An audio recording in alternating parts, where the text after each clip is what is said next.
there anything I would add to this whole notion of user experience?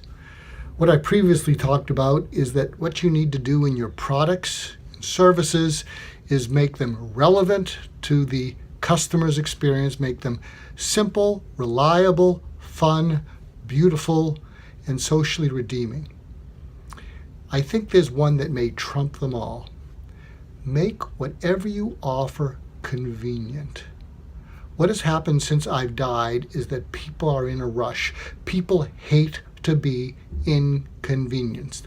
When anything inconveniences people, they get angry. So I might put at the top of the list, make whatever you provide as a product or service, make sure it's convenient. Got it? Okay. So it's time to switch back to my alter ego, Mark Goulston. Oh, enough of this Steve Jobs already. Why am I doing this? People have asked me, why am I doing Steve Jobs Returns? It's a very simple reason. I'm a psychiatrist. I used to be a suicide specialist. I used to be able to help people out of the most difficult situations. 10 years ago, people said to me, Mark, you're not scalable. And I said, what do you mean? They said, it's all in your head, which means that you're always going to have to be there to provide it. Well, 10 years ago, I was getting a little bit older, and I'm even older now. And when someone said that to me, I got exhausted. My whole future flashed before me. The whole idea that I would have to do everything because what I knew wasn't scalable. And something I've become aware of as I've dealt with visionary entrepreneurs is they're not scalable either. I've been visiting with a number of them, a couple who actually are almost like Steve Jobs in their business. There's one whose name I won't mention, who I visited. He has this amazing company, and the way he's built it out is amazing.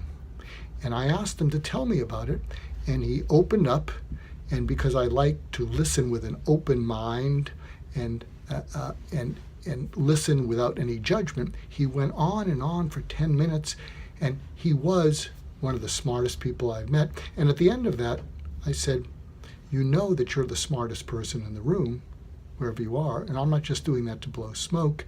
And he took it as a compliment, and I said, here's the challenge. If you die, what happens? And he kind of chuckled, and he looked around, and I caught him, and he said to me, it all goes away. And I said, that's not a good deal, and I'll bet your board's not happy about that. And then he backed up to say, well, we do have processes and we do have steps, and I said, it's too much in your head. And then he got a little, defensive, but he took me at my word, and I said, give me a tour of your place. And he gave me a tour, and it was an amazing place. It was like stepping into the future. And I watched carefully as he interacted with people, and they asked him questions, he asked them questions, he answered it. But I could see that everybody was deferring to the fact that it really was true, that it was all in his head and it wasn't scalable. And so part of the reason I'm doing this Steve Jobs Returns is that many people are a fan of Apple products. Many people are a fan of the brilliant marketing abilities of Steve Jobs. But when he left Apple, when he was demoted, and then he left it when Scully came in, he wasn't scalable. So Scully came in, Spindler came in, and after that, Gilbert Emilio.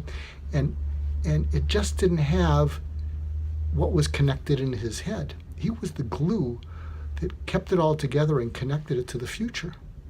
And then when he came back, he became the glue again.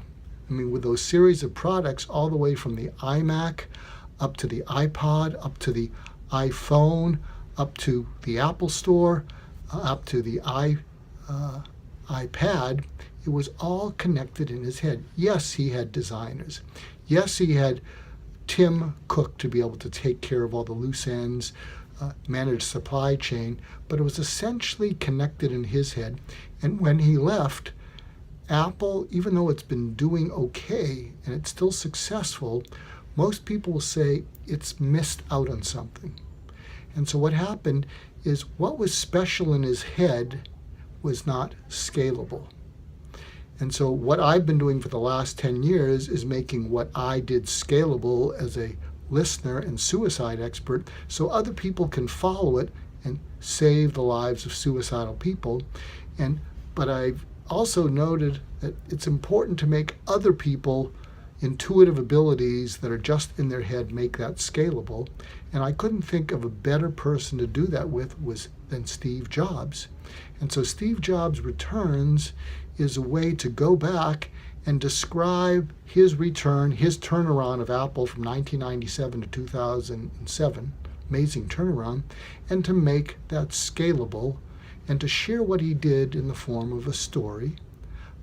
But he did follow discrete steps, but they're all embedded in the story, and that's why I'm doing Steve Jobs Returns, so I can help make what he knew in his head scalable for other people to use, and I hope other people will, so that everybody has their chance to create an insanely great company. Hope that explains why I'm doing this.